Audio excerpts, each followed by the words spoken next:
Entonces vamos a hablar de lo que es la primera ley de la termodinámica, lo que son los procesos termodinámicos, ¿ya?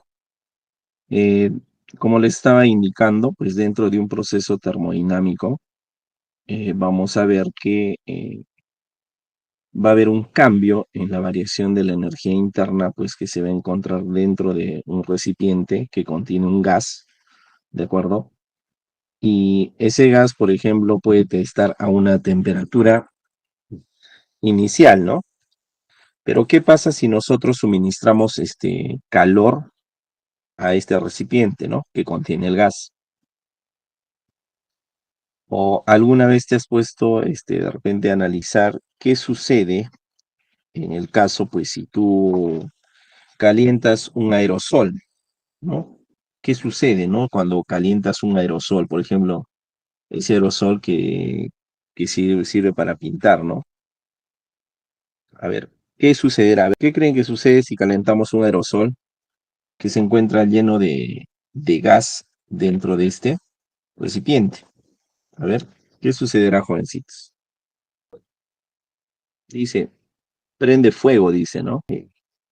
¿No? También, ¿no? Si, ¿por qué crees que cuando tú quieres pintar con ese aerosol, pues tienes que agitar, ¿no? Para que pues pueda salir pues el contenido que se encuentra dentro, ¿no? Y salga pues con una cierta presión, ¿no?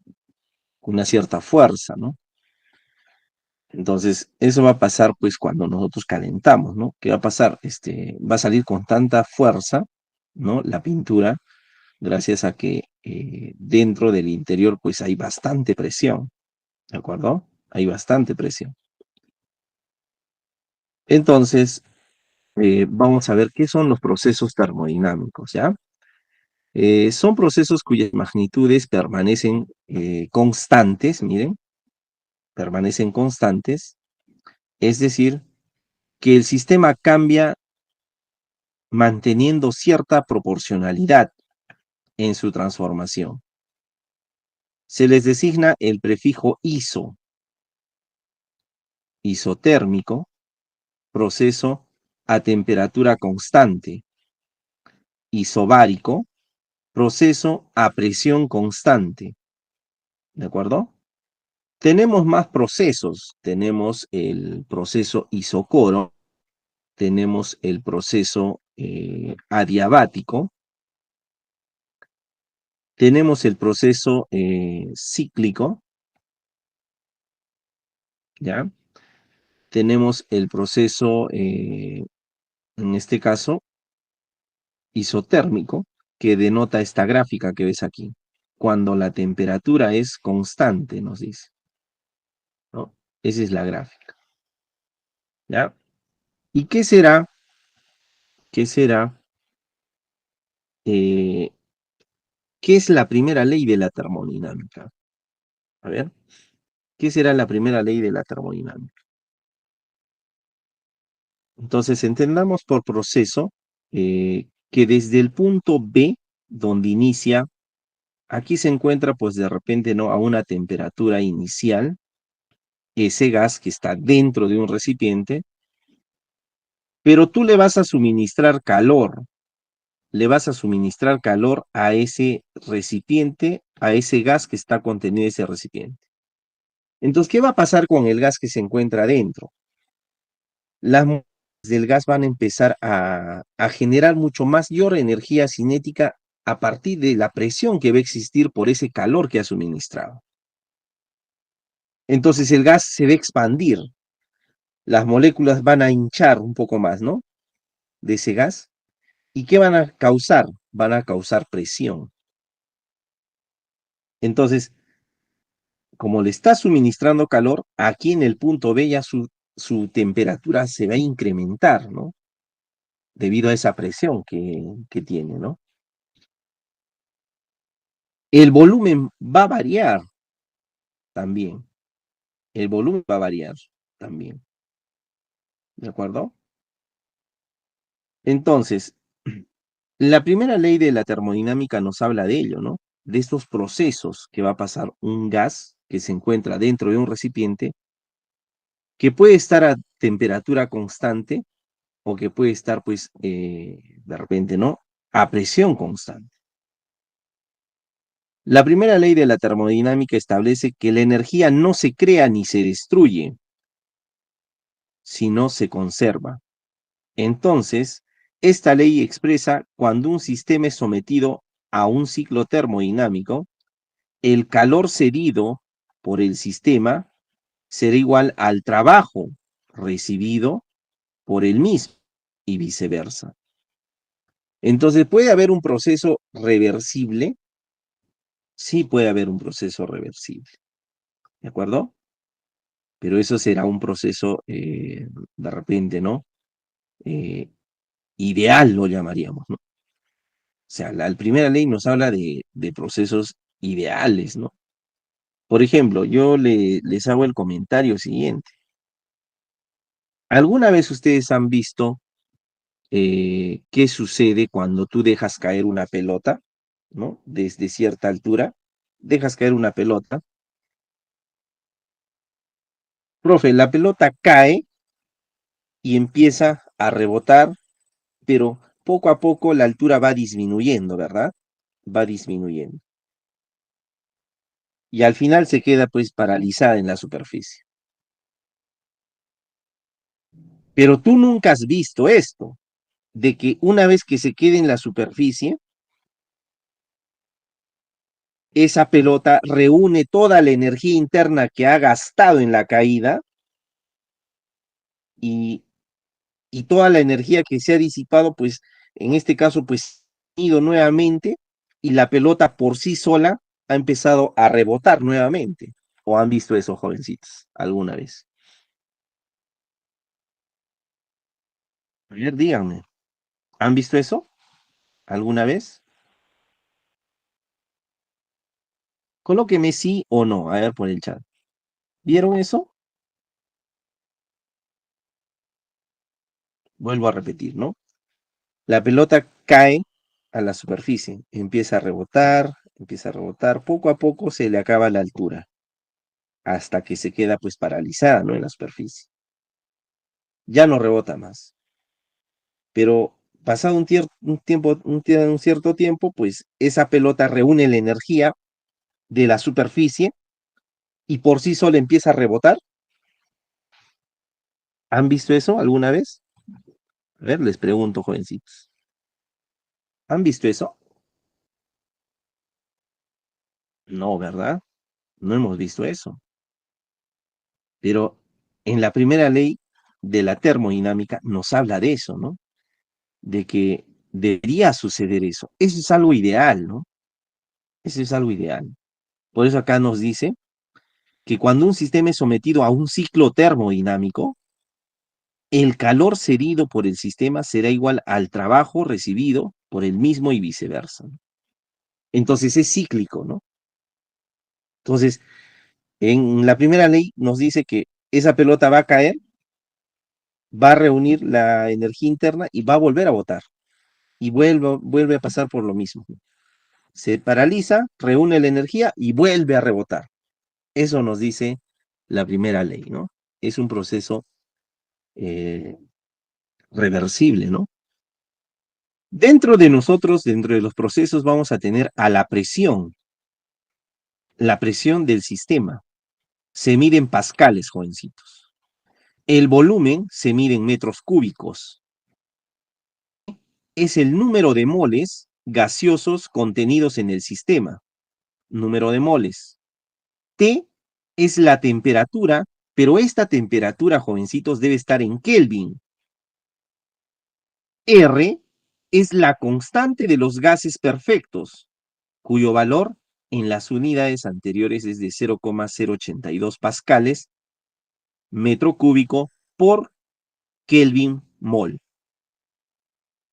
En las unidades según el sistema internacional es equivalente a ¿cuánto? A 8,314 joule mol por Kelvin. ¿Sí? Vamos a ver ahora, aquí están los 4 procesos termodinámicos. La gráfica de rojo nos representa a la expansión isoterma o isotérmica. La gráfica de azul también es la compresión isoterma o isotérmica, ¿no? La gráfica de verde nos muestra la expansión adiabática y la gráfica de anaranjado nos muestra la comprensión adiabática. Recuerda que la temperatura siempre tiene que estar en Kelvin, ¿ok? Siempre tiene que estar en Kelvin. Muy bien. ¿Qué procesos termodinámicos conocemos? A ver, miren, se dice que un sistema pasa por un proceso termodinámico o transformación termodinámica cuando al menos una de las coordenadas termodinámicas no cambia. Los procesos más importantes son el proceso isotérmico, dice, son procesos en los que la temperatura no cambia, o sea, la temperatura es constante en un proceso isotérmico, ¿ok?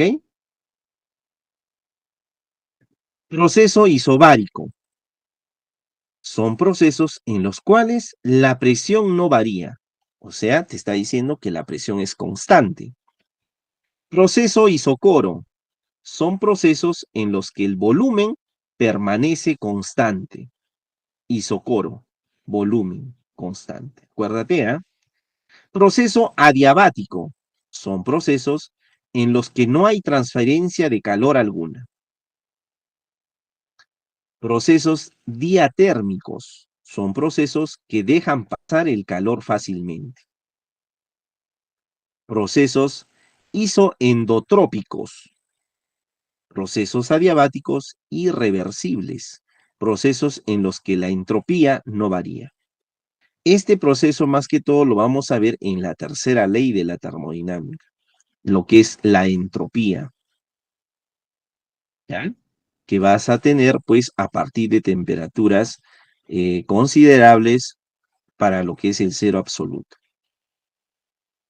Aquí tenemos un ejemplito para que tú puedas identificar que tú has estado haciendo termodinámica sin darte cuenta.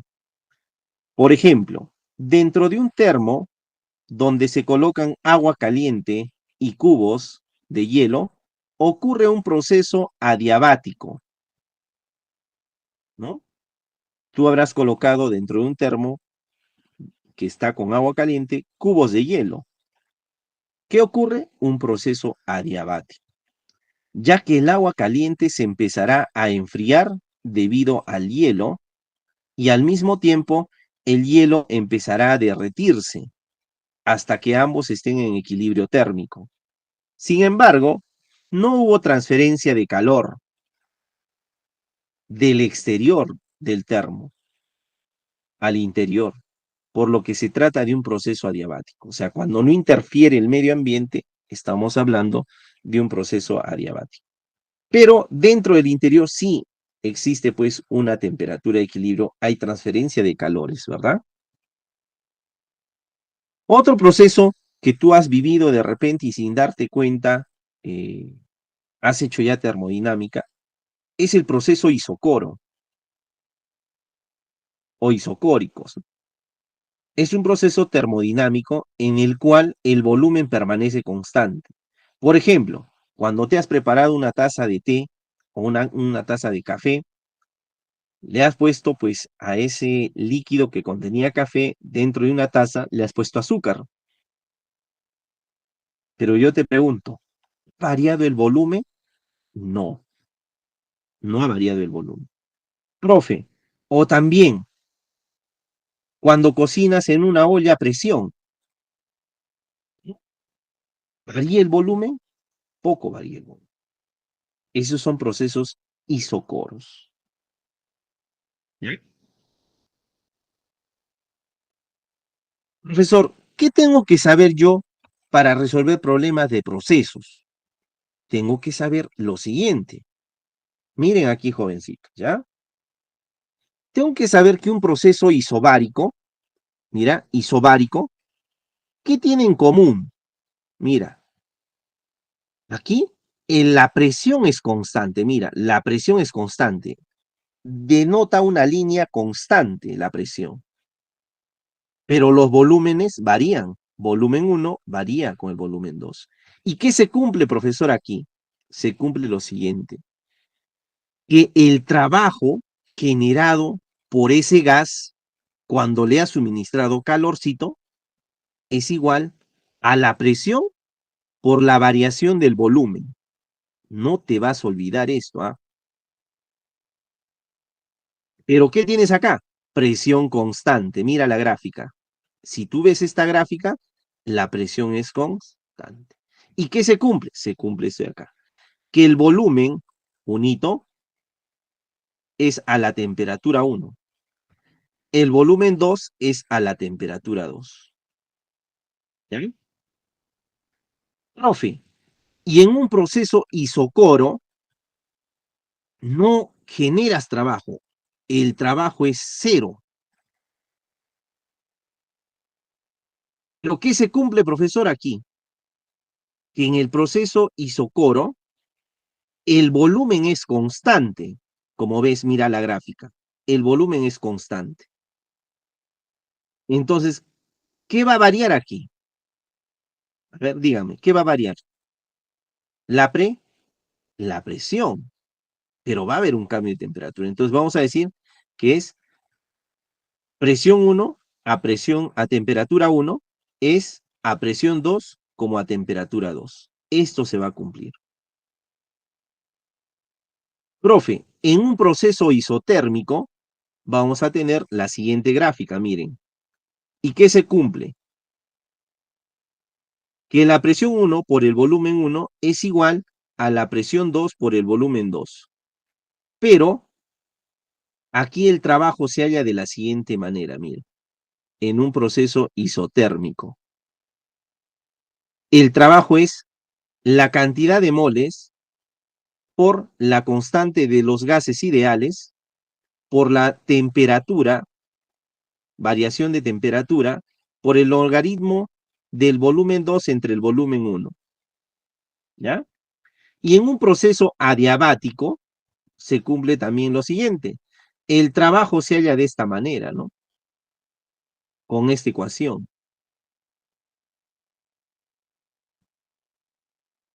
¿Ya? Profe, ¿y aquí es igual? Pavito es igual a pavito. O sea, presión por volumen sobre la variación de la temperatura o la temperatura 1 igual al pavito 2 que vendría a ser presión 2 por volumen 2 por temperatura 2. ¿Y qué se cumple? Se cumple esto de acá, profe. Ese es un proceso adiabático, ¿no? Y tenemos el cíclico también. Profe, ¿y todos estos me van a venir? No, no creo que te vengan todos estos. El de adiabático vendrá para el área de ingenierías. El isotérmico también. De repente a ti te van a poner un proceso isobárico o un proceso isocoro. O de repente también isotérmico, ¿de acuerdo? O un proceso general, ¿no? ¿Qué se cumple en el proceso general? Pavito 1 es igual a pavito 2. ¿De dónde salió esta ecuación, profesor? Esa ecuación sale de aquí,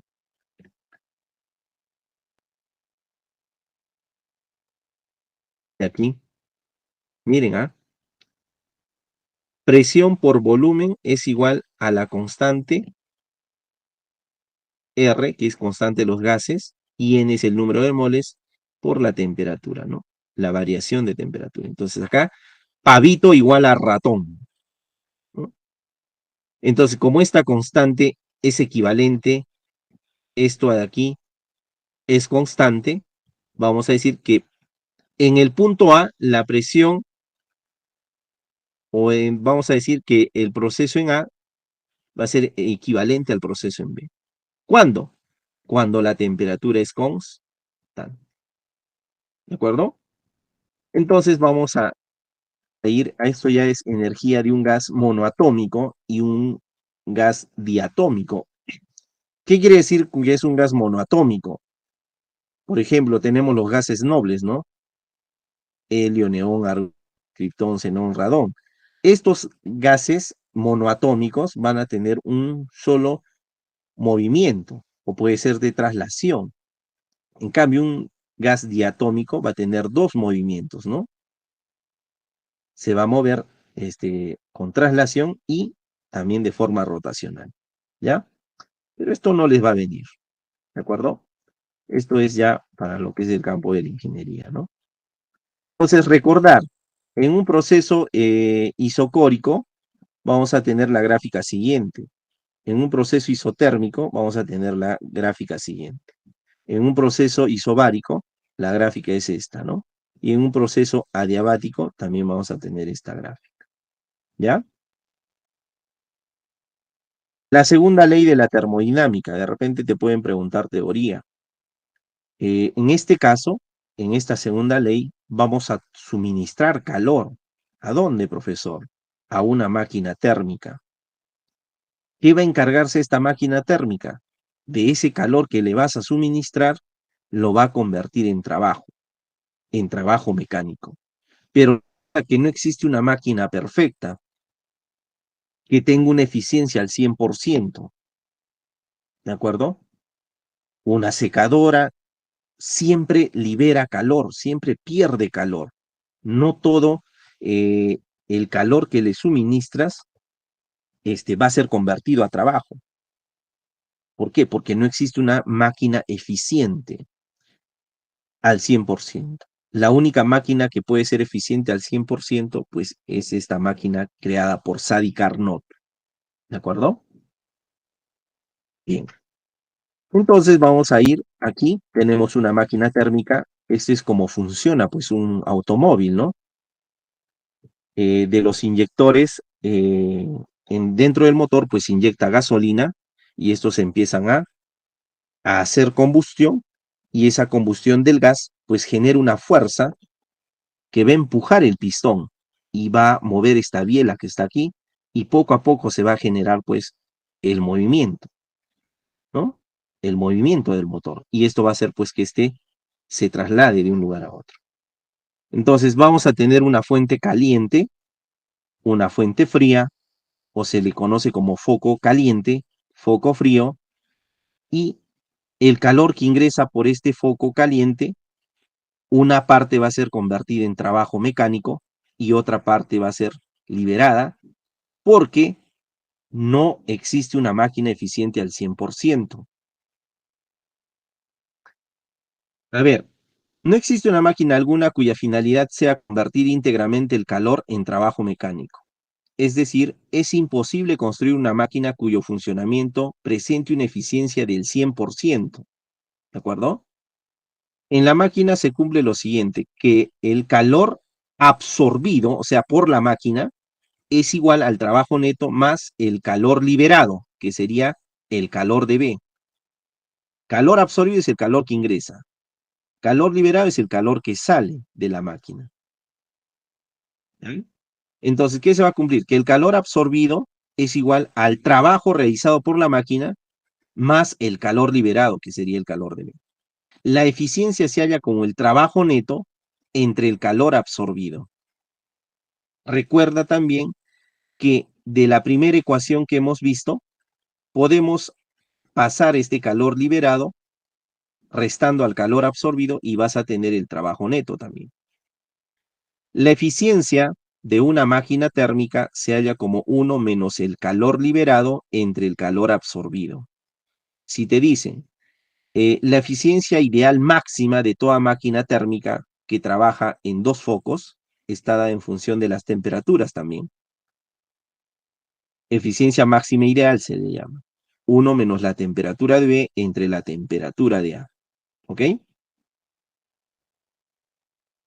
Este es el ciclo de Carnot, es un proceso reversible, ¿no? De funcionamiento adiabático. Vamos al primer problema, a ver. Un gas ideal ocupa, dice, cierto volumen a la expansión de una atmósfera y 27 grados Celsius de temperatura, dice, ¿no? Calcule el valor de la presión de este gas en atmósferas, dice, ¿no? Cuando su temperatura aumenta en 60 grados Celsius y su volumen se haya reducido a la tercera parte que tenía inicialmente. En este caso, lo que tenemos que hacer es convertir la temperatura a escala Kelvin, porque recuerda, en procesos termodinámicos, la unidad según el Sistema Internacional de Medidas son los Kelvin. Entonces vamos a tener que transformar a Kelvin, y recordamos que Celsius era igual a Kelvin menos 273. La temperatura inicial que nos dan era 27 grados, lo convertimos a Kelvin. Entonces, en Kelvin, ¿cuánto nos daría nuestra temperatura? Nos va a dar 300 Kelvin, ¿no? Porque este Celsius sería igual a Kelvin menos 273. Menos 273 va a pasar sumando y vamos a tener pues 300 Kelvin. Luego, vamos a ver también que se incrementa, mira, se incrementa, dice la temperatura, aumenta en 60 grados Celsius. O sea, ¿qué es eso? Una variación. Entonces, va a tener una variación en Celsius de 60, pero esa variación de Celsius también es equivalente a la variación de Kelvin, ¿no? Recordamos esto de temperatura. Entonces, variación de temperatura es 60 Kelvin. ¿Cuál es la temperatura final? Si hay una variación de 300, desde 300 hasta una temperatura final y la variación es 60, ¿cuánto sería entonces tu temperatura final? Vamos a decir que es 360 Kelvin. Tomamos los datos que nos da el problema. En este caso, en el estado inicial, el gas se encuentra a una atmósfera. ¿Cuánto es su volumen? Miren, porque acá no dice su volumen se ha reducido a la tercera parte, ¿no? Entonces, su volumen inicial, ¿cuánto es? 3V, ¿de acuerdo? La temperatura inicial es 300 Kelvin. Yo pregunto, ¿cuánto será su volumen final? V.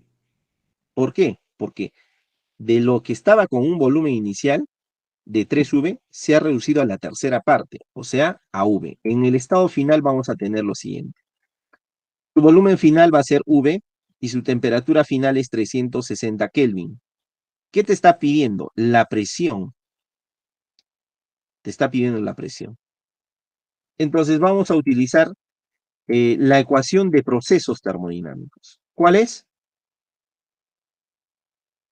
Pavito es igual a pavito, ¿no? Presión inicial por volumen inicial entre temperatura inicial a la presión final por el volumen final entre la temperatura final. ¿Por qué? Porque vamos a tener que esa constante, ¿no? Esa constante nRT va a ser constante en cualquier punto. Entonces, por eso igualamos, ¿no? Pavito es igual a pavito. Entonces, ¿cuánto es la presión inicial? Dice una atmósfera. ¿Y cuánto equivale a una atmósfera? A ver.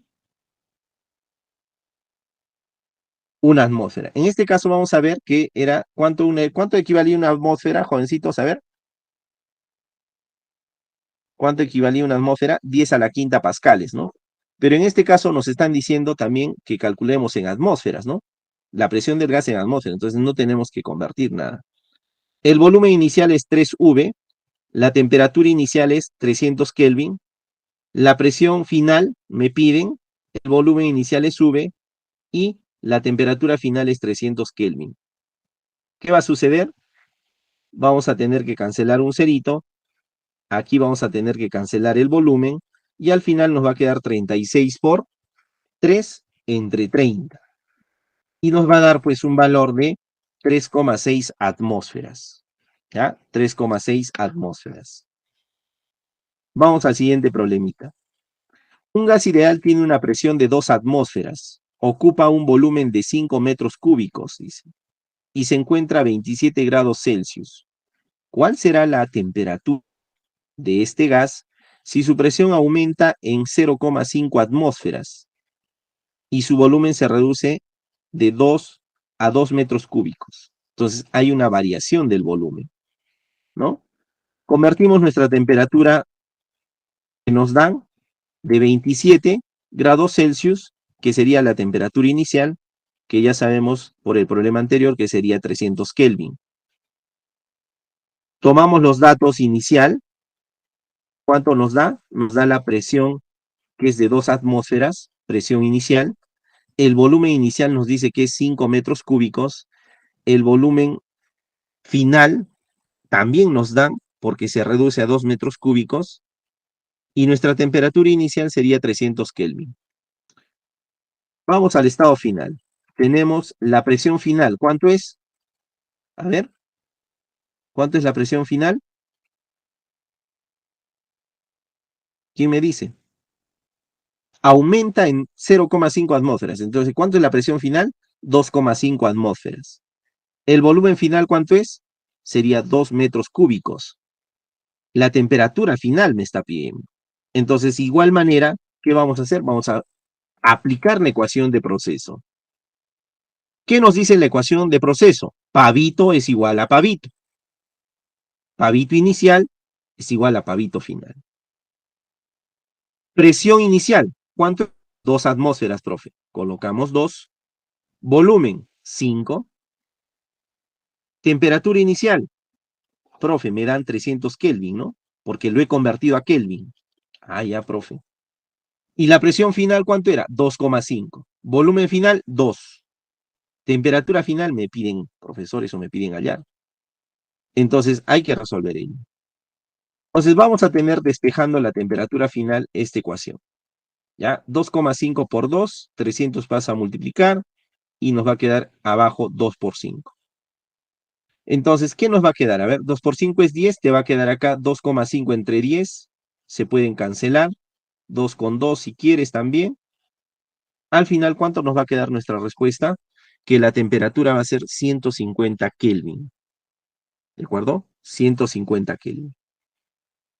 ¿Sí, jovencitos?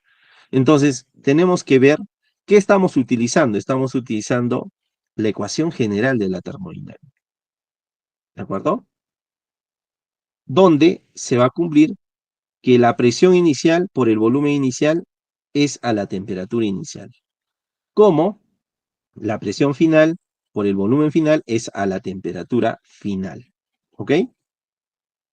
Continuamos con otro problemita. Un gas ideal ocupa un volumen de 0,64 metros cúbicos a nivel del mar y tiene una temperatura de 47 grados Celsius. Calcular el volumen de este gas en metros cúbicos cuando su temperatura llegue a 400 Kelvin y su presión se haya cuadruplicado. Mira, primero convertimos nuestra temperatura de 47 grados Celsius, que es temperatura inicial. ¿A qué? A Kelvin. Y sabemos que Celsius es igual a Kelvin menos 273. Reemplazamos el valor de Celsius y vamos a tener que nuestra temperatura en Kelvin va a ser pues 320. Ya tenemos la temperatura en Kelvin. Profe, pero me dice, calcule el volumen de este gas en metros cúbicos cuando su temperatura llegue a los 400 Kelvin. O sea, ¿qué viene a ser 400 Kelvin? Tu temperatura final. Tenemos los datos iniciales. Vamos a decir, presión en el punto, presión inicial es igual a presión final. Entonces el volumen, tenemos 0,64 en este caso. La temperatura es 320. Son datos que nos están dando en el problema. Y ahora vamos al estado final, al punto final. Dice que la presión se cuadruplica.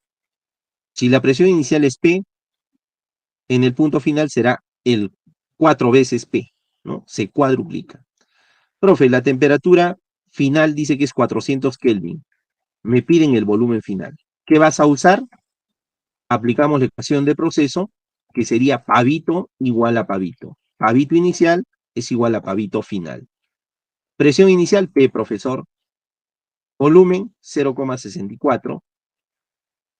Y la temperatura es 320. ¿Es a quién?